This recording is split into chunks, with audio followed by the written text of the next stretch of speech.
Você sabe a importância de Esdras para toda a narrativa bíblica?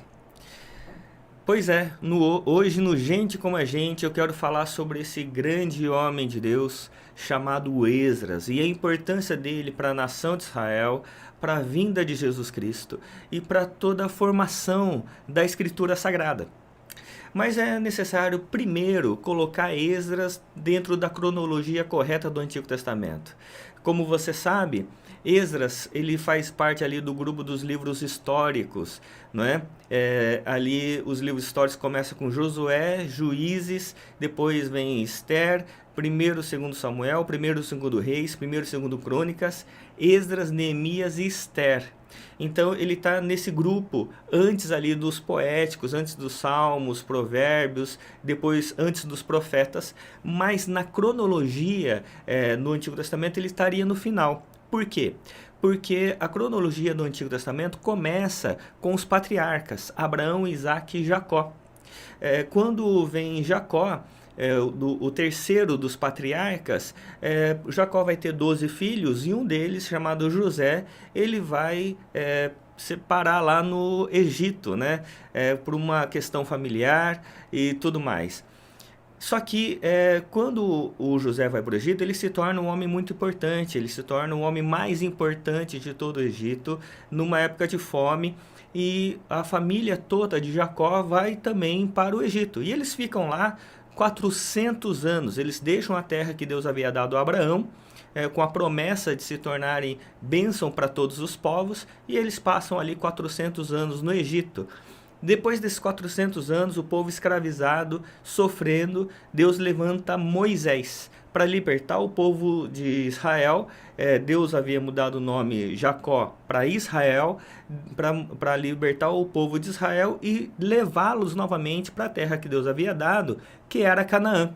E é isso que acontece nesse trajeto do Egito para voltar a Israel. Esse trajeto demora 40 anos. É nessa época que é escrito, por exemplo, o livro de Gênesis, o livro dos começos, e que relata os patriarcas. Lá em Gênesis 12 tem a história dos patriarcas.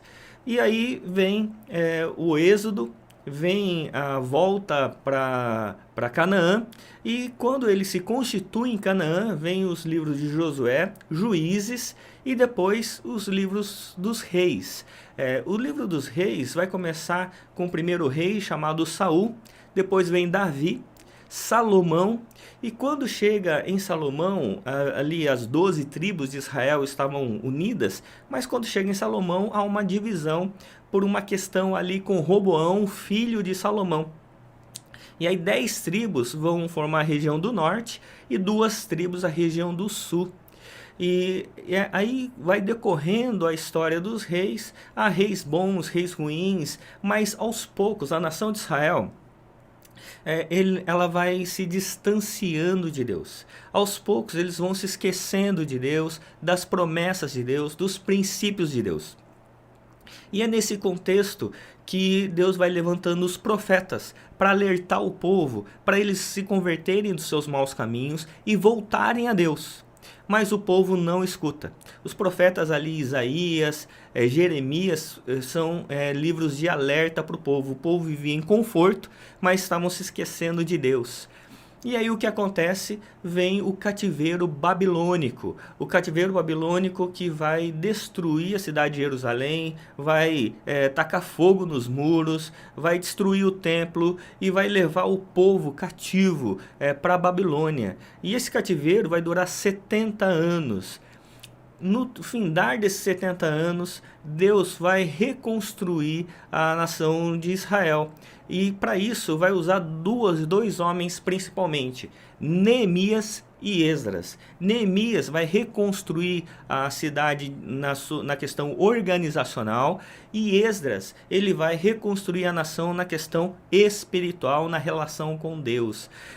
E é interessante que nesse processo Deus vai levantar homens tidos como pagãos, mas vão ser instrumentos de Deus. Por exemplo, Esdras, ele era um escravo, né? E ele era um homem assim proeminente na nação que ele era escravizado, ele era um escravo, mas muito importante, e o rei Artaxerxes envia ele até para Jerusalém, e leva uma oferta, inclusive, para os judeus, e ele leva uma primeira leva de judeus para Jerusalém, e ele vai ser a pessoa que vai estar junto a Neemias para a reconstrução do templo. Da cidade de Jerusalém, da espiritualidade do povo. Então é interessante essa questão, porque Esdras ele vai ter um papel extremamente importante na nação de Israel, na reconstrução da nação, mas ele vai ter um papel extremamente importante também na formação da escritura sagrada. Esdras, a gente tem um livro chamado Esdras, né, contando esse relato da volta do cativeiro, mas também tem o livro de Neemias. Mas antigamente, o livro de Neemias chamava Esdras. Era o primeiro e o segundo Esdras. Só depois que o livro de Neemias vai ter realmente o nome de Neemias. Se você ler o livro de Neemias, tem ali os primeiros capítulos, principalmente os 6 primeiros capítulos, vai ter proeminência ali com Neemias, mas depois Esdras vai entrar na história, depois que a cidade está mais bem organizada, e ele vai ensinar o povo.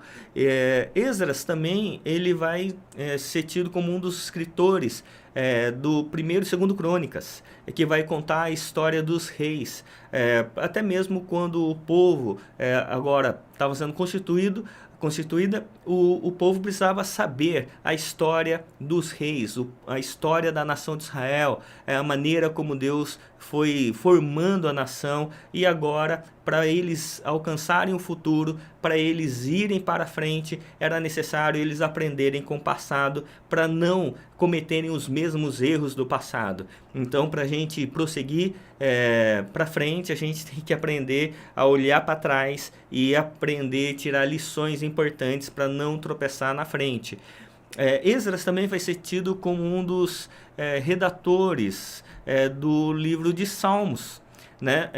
Alguns vão dizer que há um paralelo importante entre Salmos e o Pentateuco. O Pentateuco são 5 primeiros livros da Bíblia, porque da mesma forma como o Pentateuco, né, são 5 livros, os Salmos também são 5 livros, né? Eu já falei aqui, se você não acompanha os nossos estudos em Salmos, todo sábado eu falo sobre um Salmo, e lá eu já expliquei que os Salmos são, o livro dos Salmos, o Saltério, é dividido em 5 livros. O primeiro vai do Salmo 1 a 41, o livro 2, 42 a 72, o livro 3, a 73 a 89, o livro 4, a 90 a 105 e o livro 5, 106 a 150.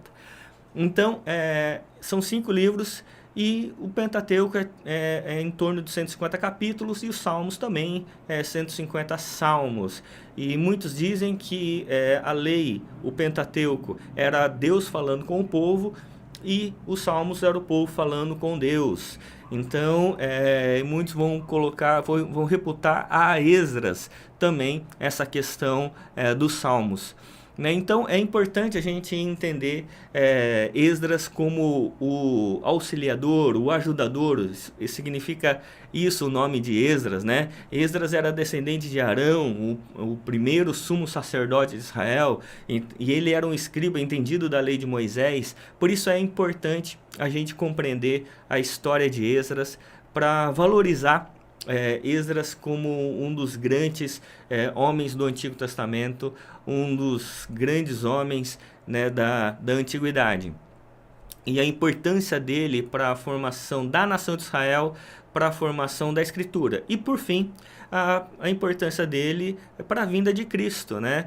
Porque depois da reconstrução ali, do retorno do povo de Israel do cativeiro babilônico, são os últimos momentos para a vinda de Cristo Jesus. Depois de Esdras, vai ter um período de silêncio, né, de 400 anos, até a vinda de João Batista, a voz que clama no deserto, preparando o caminho para o Messias e para a vinda do nosso Senhor Jesus Cristo. Por isso, se você quer entender bem o Antigo Testamento, é importante entender a história e a vida, toda a obra de Esdras. Espero que esse vídeo tenha te ajudado na compreensão da Escritura Sagrada e visto que Esdras era gente como a gente. Também teve as suas falhas, seus erros. No livro de Esdras vai contar um pouco também sobre isso.